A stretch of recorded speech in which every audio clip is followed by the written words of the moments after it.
ತಿಳಿಯೋಣ. ಮಕ್ಕಳೇ, ಈಗಾಗಲೇ ನೀವು 7ನೇ ತರಗತಿಯಲ್ಲಿ ಚಲನೆ ಎಂದರೇನು, ಸ್ಥಾನಪಲ್ಲಟ, ಯಾವುದೇ ಒಂದು ವಸ್ತುವಿನ ಚಲಿಸಿದ ದೂರ, ತೆಗೆದುಕೊಂಡ ಸಮಯ, ಜೊತೆಗೆ ಜವ, ವೇಗ ಇದ್ರ ಬಗ್ಗೆ ನೀವು ಈಗಾಗಲೇ ತಿಳ್ಕೊಂಡಿದ್ದೀರಾ. ಇರುವಂತಹ ಎಲ್ಲ ಕಾಯಗಳು, ಭೂಮಿ ಮೇಲೆ ಇರುವಂತಹ ಎಲ್ಲ ಕಾಯಗಳು ಒಂದಲ್ಲ ಒಂದು ರೀತಿಯಲ್ಲಿ ಚಲನೆಯಲ್ಲಿರ್ತವೆ ಅಲ್ವಾ? ಕೆಲವೊಂದು ಮಾತ್ರ ನಿಶ್ಚಲ ಸ್ಥಿತಿಯಲ್ಲಿ ಇರ್ತವೆ. ಈಗ ನಾವು ಆ ವಸ್ತುಗಳನ್ನ ಚಲನೆ ಅಥವಾ ನಿಶ್ಚಲ ಸ್ಥಿತಿಯಲ್ಲಿ ಇರುವಂತಹ ವಸ್ತುಗಳನ್ನ ನಾವು ಯಾವ ರೀತಿ ಅವುಗಳ ವೇಗ ದಿಕ್ಕನ್ನು ಬದಲಾಯಿಸಬಹುದು. ಅದಕ್ಕೆ ಯಾವುದೋ ಒಂದು ಪರಿಮಾಣ ಅನ್ನೋದಕ್ಕೆ ಇರುತ್ತೆ ಅಲ್ವಾ? ನಾವು ಇವಾಗ ಏನ್ ಮಾಡ್ತಾ ಇರ್ತೀವಿ, ಏನೋ ಒಂದು ಬೆಳೀತಾ ಇರ್ತೀವಿ, ಏನೋ ಒಂದು ಜಗ್ತಾ ಇರ್ತೀವಿ, ಯಾವುದೇ ಒಂದು ವಸ್ತುವನ್ನ ಏನ್ ಮಾಡ್ತಾ ಇರ್ತೀವಿ, ತಳ್ತಾ ಇರ್ತೀವಿ. ಈ ಎಲ್ಲ ಕ್ರಿಯೆ ನಡಿಬೇಕಾದ್ರೆ ನಮಗೆ ಒಂದು ಪರಿಮಾಣದ ಒಂದು ಅವಶ್ಯಕತೆ ಇದೆ. ಆ ಪರಿಮಾಣವೇ ಏನಾಗಿದೆ, ಬಲ. ಅದನ್ನ ಏನಂತ ಕರಿತೀವಿ, ಬಲ ಅಂತ ಹೇಳಿ ನಾವು ಕರಿತೀವಿ. ಬಲದ ಮುಖ್ಯ ಕೆಲಸ ಏನು ಅಂತ ಹೇಳಿ ನಮಗೆ ಗೊತ್ತಾಯಿತು. ಕಾಯಗಳ ಒಂದು ಚಲನೆ ಅಥವಾ ನಿಶ್ಚಲ ಸ್ಥಿತಿ, ಕಾಯಗಳ ಒಂದು ಚಲನೆ ಅಥವಾ ನಿಶ್ಚಲ ಸ್ಥಿತಿ, ಅದರ ವೇಗ, ಜವ ಅಥವಾ ದಿಕ್ಕನ್ನು ಕೂಡ ನಾವೇನು ಮಾಡುವುದು, ಬದಲಾಯಿಸಬಹುದು. ಏನಂತ ಕರಿತೀವಿ, ಬಲ ಅಂತ ಹೇಳಿ ಕರಿತೀವಿ. ಈಗ ಸಾಮಾನ್ಯವಾಗಿ ಒಂದು ಉದಾಹರಣೆಯನ್ನು ತೆಗೆದುಕೊಂಡ್ರೆ, ನನಗೆ ಈ ಡಯಾಸ್ ಏನಾಗಿದೆ, ತುಂಬ ಭಾರ ಇದೆ ಅಲ್ವಾ? ಇದನ್ನ ನಾನು ಮಕ್ಕಳಿಗೆ ಎತ್ತಿ ತೆಗೆದುಕೊಂಡು ಹೋಗಿ ಅಲ್ಲಿ ಒಂದು ಕೊಠಡಿಯ ಒಂದು ಇಟ್ಟಿದ್ವಿ ಅಂತ ಹೇಳ್ತೀವಿ. ನೀವೇನು ಮಾಡ್ತೀರಾ, ಇದನ್ನ ತೆಗೆದುಕೊಂಡು ಒಂದು ಕೂಸು ಎತ್ಕೊಂಡು ಏನು ಮಾಡ್ತೀರಾ, ಇದನ್ನ ಕರಿತೀರಾ. ಏನು ಮಾಡ್ತೀರಾ, ಹಿಡ್ಕೊಂಡು ಏನು ಮಾಡ್ತೀರಾ, ಕರಿತೀರಾ. ಈ ತಳಬೇಕಾದ್ರೆ ನಾವು ಏನು ಉಪಯೋಗಿಸ್ತೀವಿ, ಬಲವನ್ನ ಉಪಯೋಗಿಸ್ತೀವಿ. ಏನು ಉಪಯೋಗಿಸ್ತೀವಿ, ಬಲವನ್ನ ಉಪಯೋಗಿಸ್ತೀವಿ. ಇದನ್ನ ನಿಮ್ಮ ಮನೆಯಲ್ಲಿ ಒಂದು ಬೀರಲ್ಲಿ ಬುಕ್ಸ್ಗಳನ್ನ ಡ್ರಾ ಒಳಗೆ ಇಟ್ಟಿರ್ತೀರಾ. ಆ ಬುಕ್ಸ್ನ ತಗೋಬೇಕು ಅಂದ್ರೆ ನೀವೇನು ಮಾಡ್ತೀರಾ, ಆ ಡ್ರಾನ ಎಳೆತೀವಿ. ಡ್ರಾನ್ ಏನು ಮಾಡ್ತೀವಿ, ಎಳೆತೀವಿ. ಅದಕ್ಕೆ ಏನಂತ ಕರಿತೀವಿ, ಎಳೆಯುವಿಕೆ. ಅಲ್ಲಿ ಕೂಡ ಏನು ಪ್ರದರ್ಶನ ಮಾಡಿದೆ, ಬಲದ ಪ್ರದರ್ಶನ ಆಗಿದೆ. ಹಾಗಾದ್ರೆ ನಮಗೀಗ ಬಲ ಅಂದ್ರೆ ಏನಂತ ಗೊತ್ತಾಯಿತು, ತಳ್ಳುವಿಕೆ ಮತ್ತು ಎಳೆಯುವಿಕೆ. ಬಲ ಅಂದ್ರೆ ಏನು, ಸಾಮಾನ್ಯವಾಗಿ ನೀವು ಬಾಲ್ ಅಥವಾ ಬ್ಯಾಟ್ ಅಥವಾ ಶಟಲ್ ಕಾಕ್ ಏನಾದರೂ ಒಂದು ಆಟ ಆಡ್ತಾ ಇರ್ತೀರಾ. ನಾವೇನ್ ಮಾಡ್ತೀವಿ, ಈಗ ಈ ಬಾಲನ್ನು ಏನ್ ಮಾಡ್ತೀವಿ, ತೆಗೆದುಕೊಂಡು ಹೋಗಿ ಇದನ್ನ ಎತ್ತಿ ಏನಾಗ್ತಿದೆ, ಬೇರೆಗೆ ಹಾಕ್ಬೇಕು, ಹೋಗ್ತಾನೆ. ಇದನ್ನ ಇಲ್ಲ ಇಲ್ಲಿ ಇಟ್ಕೊಂಡು ಇದನ್ನ ಅದಕ್ಕೆ ಬೇಕು ಅಂದ್ರೆ ನಾವು ಕ್ಲಾಸ್ ಒಳಗೆ ನೋಡ್ಬೇಕು, ಇದನ್ನ ಏನ್ ಮಾಡ್ತೀವಿ, ಇಂತ ಜೋರಾಗಿ ಕಾಯ್ತೀವಿ, ಹೋಗ್ತಾನೆ. ಅವಾಗ ಏನಾಯ್ತು, ಅದು ವೇಗವಾಗಿ ಬೇರೆ ಕಡೆಗೆ ಹೋಯ್ತು. ಆಮೇಲೆ ಒಂದು ಕಡೆಯಿಂದ ಇನ್ನೊಂದು ಕಡೆಗೆ ಏನಾಯ್ತು, ಚಲನೆ ಆಯಿತು. ಅದು ನೇರವಾಗಿ ಹೋಗದೆ ದಿಕ್ಕನ್ನ ಬದಲಾಯಿಸಿ ಹೋಯ್ತು, ಹೋಗ್ತಾನೆ. ಇದನ್ನೆಲ್ಲ ನಾವೇನಂತ ಕರಿತೀವಿ, ಬಲ. ಇದಕ್ಕೆ ನಾವು ಬಲವನ್ನು ಪ್ರಯೋಗವಾಗದೆ ಮೂಲಕ ಪ್ರಯೋಗ ಮಾಡದೇ ಇದ್ರೆ ಇದರ ಸ್ಥಿತಿ ಏನಾಗೋದು ಸಾಧ್ಯ ಇಲ್ಲ, ಏನಾಗೋದು ಸಾಧ್ಯ ಇಲ್ಲ, ಬದಲಾಗುವುದಕ್ಕೆ ನಾವು ಈ ಬಾಲ್ನ ಇಲ್ಲೇ ಇಟ್ಟರೆ ಇಲ್ಲೇ ಇರುತ್ತೆ ತಾನೆ. ನಾವು ಈ ಬಾಲಿಗೆ ಏನ್ ಆಗ್ತಾ ಇದ್ವಿ, ಬಲವನ್ನ ಕೊಡ್ತಾ ಇದ್ವಿ. ಅವಾಗ ಏನಾಗುತ್ತೆ, ಅದರ ಸ್ಥಿತಿ ಏನಾಗುತ್ತೆ, ಬೇರೆ ಆಗುತ್ತೆ. ಅದರ ಸ್ಥಿತಿ ಏನಾಗುತ್ತೆ ಅಂದ್ರೆ ದಿಕ್ಕು, ಅದು ಒಂದು ಕಡೆಯಿಂದ ಇನ್ನೊಂದು ಕಡೆಗೆ ಚಲನೆಯನ್ನ ಮಾಡುತ್ತೆ. ಹಾಗಾದ್ರೆ ಬಲ ಅಂದ್ರೆ ಏನು, ತಳ್ಳುವಿಕೆ ಮತ್ತು ಬಲ ಅಂದ್ರೆ ಏನು, ತಳ್ಳುವಿಕೆ ಮತ್ತು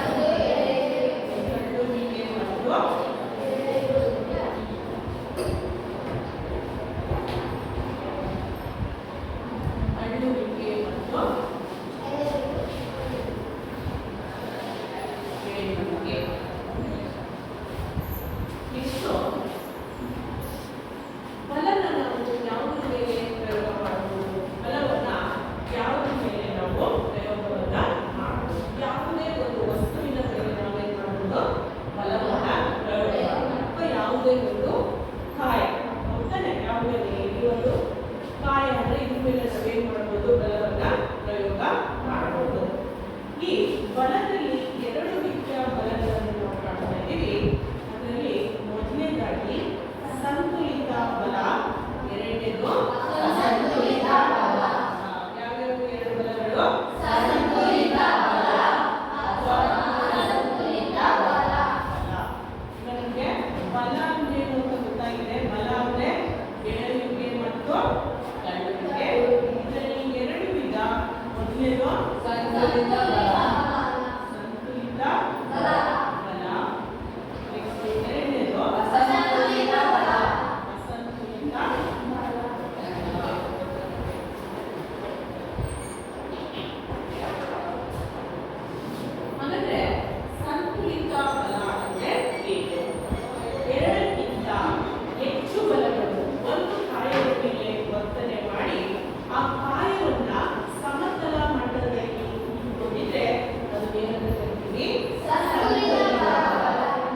ಇದು ಬಲಗಳಲ್ಲಿ ಎರಡು ವಿಧ.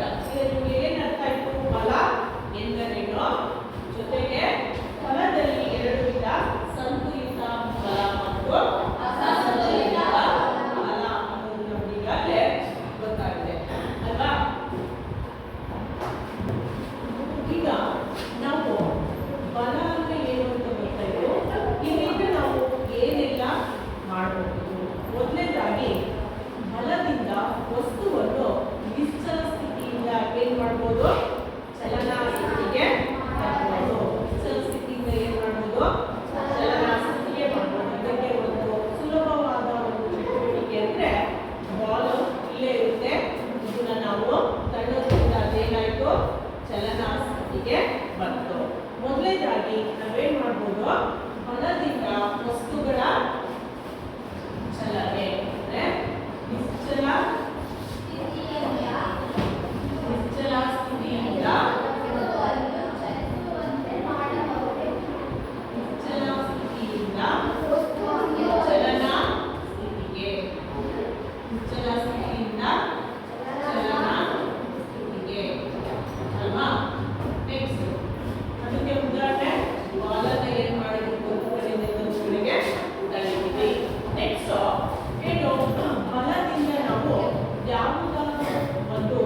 ಸಂಪರ್ಕ ಬಲಗಳು, ಇನ್ನೊಂದು ಸಂಪರ್ಕ ರಹಿತ ಬಲಗಳು. ಸಂಪರ್ಕ ಬಲಗಳಲ್ಲಿ ಮತ್ತೆ ಎರಡು ರೀತಿಯ ಬಲಗಳನ್ನು ನಾವು ಮಾಡ್ತೀವಿ. ಮೊದಲನೇದಾಗಿ ಸ್ನಾಯು ಬಲ, ಎರಡನೇದು ಘರ್ಷಣೆ. ಮೊದಲನೇದು ಸ್ನಾಯು ಬಲ, ಎರಡನೇದು ಘರ್ಷಣೆ.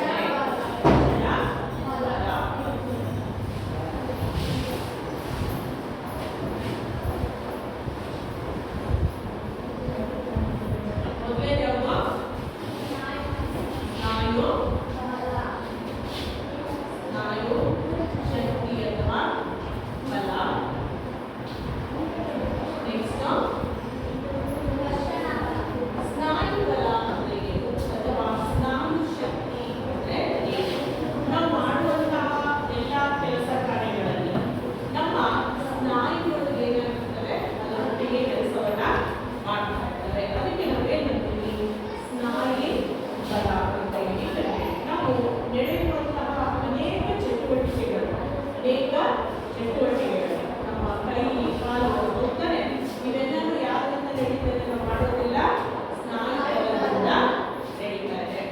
ಉದಾಹರಣೆಗೆ ಈಗ ಇದೇನಿದು? ಏನಿದು? ನಮಗೆ ಸುಲಭವಾಗಿ ಅರ್ಥ ಆಗುತ್ತೆ. ನಿಂಬೆಹಣ್ಣು ಅಲ್ವಾ? ಇದರಿಂದ ನಾವು ಏನನ್ನ ತೆಗಿತೀವಿ?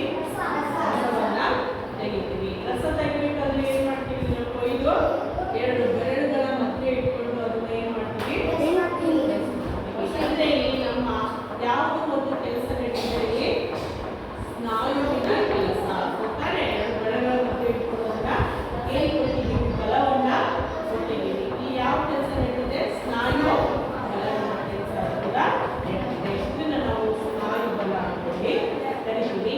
ಈಗ ಬಾಲನ್ನ ಇಟ್ಕೊಂಡು ಎಸಿಬೇಕಾದ್ರೆ ನಾವೇನ್ ಮಾಡ್ತೀವಿ? ಯಾವ ಬಲವನ್ನು ಉಪಯೋಗಿಸ್ತೀವಿ? ಸ್ನಾಯು ಬಲವನ್ನ ಉಪಯೋಗಿಸ್ತಾ ಇದ್ದೀವಿ ಅಲ್ವಾ? ಅಂದ್ರೆ ಈಗ ಇದನ್ನ ಏನಂತ ಕರಿತೀವಿ? ಸಂಪರ್ಕ ಬಲ. ಏನಂತ ಕರಿತೀವಿ? ಸಂಪರ್ಕ ಬಲ. ಅಂದ್ರೆ ನಮ್ಮ ದೇಹದಲ್ಲಿರುವಂತಹ ಸ್ನಾಯುಗಳ ಒಂದು ಸಂಪರ್ಕದಿಂದ ಕೆಲವೊಂದು ಕೆಲಸವನ್ನ ಮಾಡೋದನ್ನ ಏನಂತ ಕರಿತೀವಿ? ಸ್ನಾಯು ಬಲ ಅಂತ ನಾವು ಕರಿತೀವಿ. ಅದಕ್ಕೆ ಇನ್ನೊಂದು ಉದಾಹರಣೆ ಯಾವುದು? ಇನ್ನೊಂದು ಉದಾಹರಣೆ ಹೇಳ್ಕೊಬೋದು ಘರ್ಷಣೆ. ಯಾವ ಹೇಳ್ಕೊಬೋದು? ಘರ್ಷಣೆ.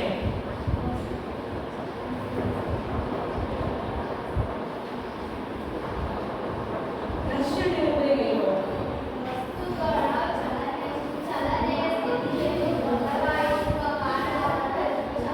ಯಾವುದೇ ಒಂದು ವಸ್ತುವಿನ ಏನ್ ಮಾಡ್ತೀವಿ? ಅದರ ಚಲನೆಯನ್ನ ಬದಲಾಯಿಸಬೇಕು. ಚಲನೆಯನ್ನು ಏನ್ ಮಾಡಬೇಕು? ಬದಲಾಯಿಸಬೇಕು. ಹಾಗಂತ ಎಲ್ಲಾ ಘರ್ಷಣೆನೂ ಅದರಿಂದನೇ ಆಗುತ್ತೆ ಅಂತಲ್ಲ. ಕೆಲವು ಸಲ ಏನಾಗುತ್ತೆ? ಘರ್ಷಣೆ ನೇರವಾಗಿ ಹೋದಾಗ ಅದು ಘರ್ಷಣೆ ಆಗೋದಿಲ್ಲ. ಯಾವುದೇ ಒಂದು ಕಾಯದ ವಿರುದ್ಧ ಹೋದಾಗ ಮಾತ್ರ ನಾವು ಏನ್ ಮಾಡಬೇಕು? ಆ ಕಾಯದ ಚಲನೆಯ ವಿರುದ್ಧ ಹೋದಾಗ ಮಾತ್ರ ಏನಾಗುತ್ತೆ? ಘರ್ಷಣೆ ಉಂಟಾಗುತ್ತೆ. ಘರ್ಷಣೆಗೆ ಏನಾದರೂ ಒಂದು ಸುಲಭವಾದ ಉದಾಹರಣೆ ಕೊಡ್ತೀರಾ? ಈಗ ಎಲ್ಲರೂ ಏನಾಗುತ್ತೆ? ಎಲ್ಲರೂ ಒಂದು ಮೇಲೆ ನೀವು ನಡೀತಾ ಇದ್ದೀರಾ. ನಿಮ್ಮ ಶೂಸಿಗೆ ಏನಾಗಿರುತ್ತೆ ಅಂದ್ರೆ ಸಣ್ಣ ಸಣ್ಣ ಒಂದು ಬಳೆ ತರ ಶೂಸ್ಗಳು ನೋಡಿದ್ರಲ್ಲ, ಅದ್ರ ಮೇಲೆ ಅದನ್ನ ಹಾಕೊಂಡು ಬೆಳೀತಾ ಇದೆ. ಏನಾಗುತ್ತೆ? ಅಲ್ಲಿ ಶಬ್ದ ಬರುತ್ತೆ. ಅರ್ಥ ಆಗಿದೆಯಲ್ಲ? ಶಬ್ದ ಬರುತ್ತೆ. ಅದು ಏನಂತ ಕರಿತೀವಿ? ಘರ್ಷಣೆ. ಏನಂತ ಕರಿತೀವಿ? ಘರ್ಷಣೆ ಅಂತ ಕರಿತೀವಿ. ಯಾವುದೇ ಒಂದು ವಸ್ತು ಏನಾಗುತ್ತೆ ಅಂದ್ರೆ ನಿಶ್ಚಲ ಸ್ಥಿತಿಯಿಂದ ಒಂದು ಚಲನಾ ಸ್ಥಿತಿಗೆ ಬರಬೇಕಾದ್ರೆ ಅದು ಏನಾಗುತ್ತೆ? ಅಲ್ಲಿ ಒಂದು ಸಲ ಘರ್ಷಣೆ ಉಂಟಾಗುತ್ತೆ. ಆದ್ರೆ ಹೆಂಗೆ? ಅದು ಚಲನೆಯ ವಿರುದ್ಧ ದಿಕ್ಕಿನಲ್ಲಿ ಯಾವ ದಿಕ್ಕಿನಲ್ಲಿ ಇರುವ ಚಲನೆಯ ವಿರುದ್ಧ ದಿಕ್ಕಿನಲ್ಲಿ ಇರುವ ಘರ್ಷಣೆ ಅಂತ ಕರಿತೀವಿ. ಈಗ ನಮಗೆ ಘರ್ಷಣಾ ಬಲ ಅಂದ್ರೆ ಏನಾಗುತ್ತೆ? ಸಾಧ್ಯ ಯಾಕೆ ಚೆನ್ನಾಗಿ ಹೇಳ್ಬೇಕು ಅಂದ್ರೆ ಯಾವುದೇ ಒಂದು ವಸ್ತುಗಳ ಸ್ಥಿತಿಯನ್ನು ಬದಲಾಯಿಸಲು ಏನ್ ಮಾಡ್ತೀವಿ? ಕಾರಣವಾದ ಬಲವೇ ಘರ್ಷಣಾ ಬಲ. ಅಂದ್ರೆ ಒಂದು ವಸ್ತುವಿನ ಸ್ಥಿತಿಯನ್ನು ಏನ್ ಮಾಡ್ತೀವಿ? ಬದಲಾಯಿಸ್ತೀವಿ. ಉದಾಹರಣೆಗೆ ಈಗ ನಾವು ಸೈಕಲ್ ಹೊಡಿತಾ ಇರ್ತೀವಿ. ಗೊತ್ತಾನೆ? ಸೈಕಲ್ ಹೊಡಿಬೇಕಾದ್ರೆ ಏನ್ ಮಾಡ್ತೀವಿ? ಜೋರಾಗಿ ಸೈಕಲ್ ಪೆಡಲ್ನ ಹಿಡಿತಾ ಇರ್ತೀವಿ. ಅವಾಗ ಏನಾಗುತ್ತೆ? ಸೈಕಲ್ ಮುಂದೆ ಹೋಗುತ್ತೆ ಅಲ್ವಾ?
ಇನ್ನೊಂದು ಘರ್ಷಣ ಬಲ.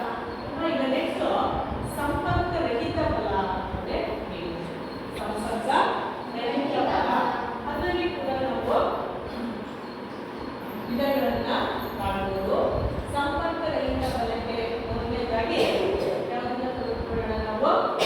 ಗುರುತ್ವಾಕರ್ಷಣೆಯ ಬಲ ಅಥವಾ ಇನ್ನೊಂದು ಕಾಂತೀಯ ಬಲ. ಯಾವುದು ನೋಡೋಣ? ಅದು ಕಾಂತೀಯ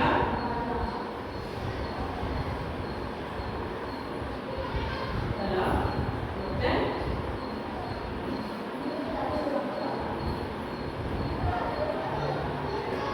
ಗುರುತ್ವಾಕರ್ಷಣೆಯ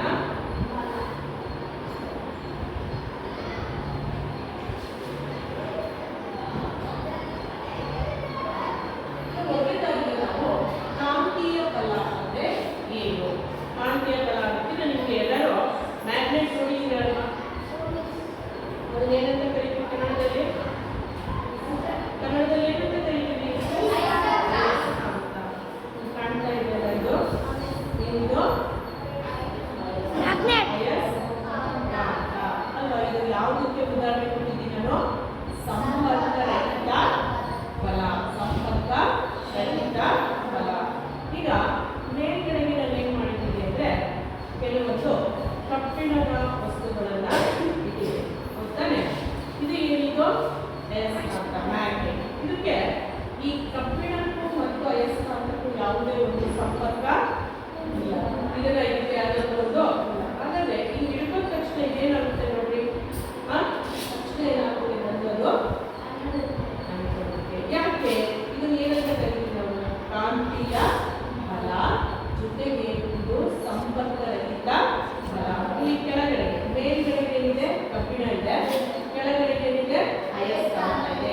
ಈಗ ನಾವು ಇದನ್ನ ಆ ಕಡೆಗೆ ಈ ಕಡೆಗೆ ಹೋದ್ರೆ ಏನಾಗುತ್ತೆ? ಕಬ್ಬಿಣದ ವಸ್ತುಗಳು ಏನಾಗ್ತಾ ಇದೆ?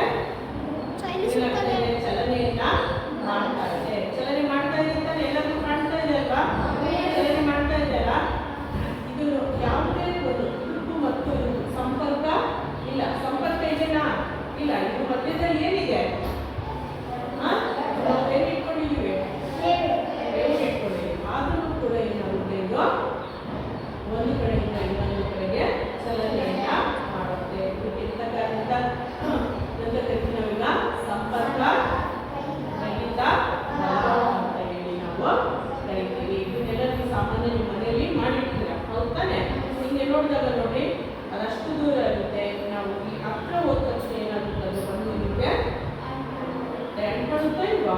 ಅದನ್ನ ಸಂಪರ್ಕ ರಹಿತ ಬಲ ಅಂತ ಕರಿತೀವಿ. ಯಾವುದನ್ನ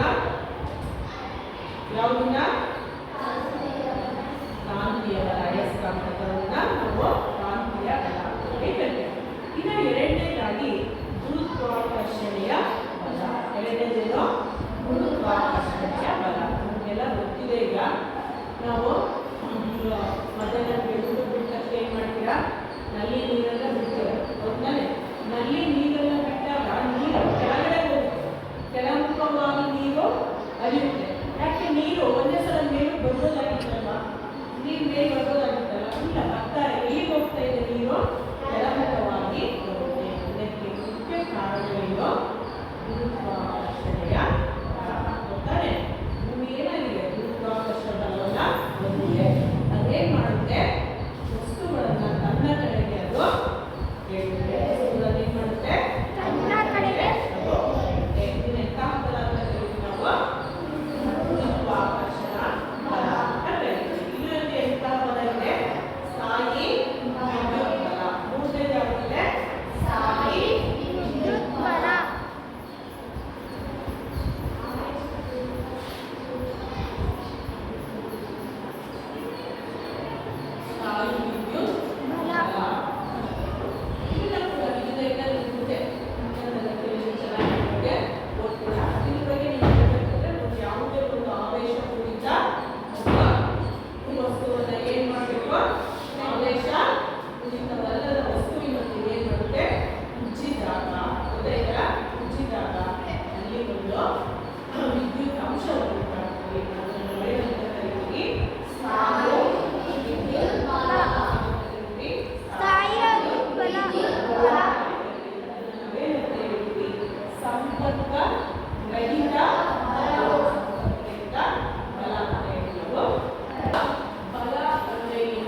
ಬಲದಿಂದ ನಾವು ಏನು ವ್ಯತ್ಯಾಸ ಮಾಡ್ಬೋದು? ಯಾರು ಹೇಳ್ತೀರಾ? ಯಾವುದೇ ಒಂದು ಬಲವನ್ನು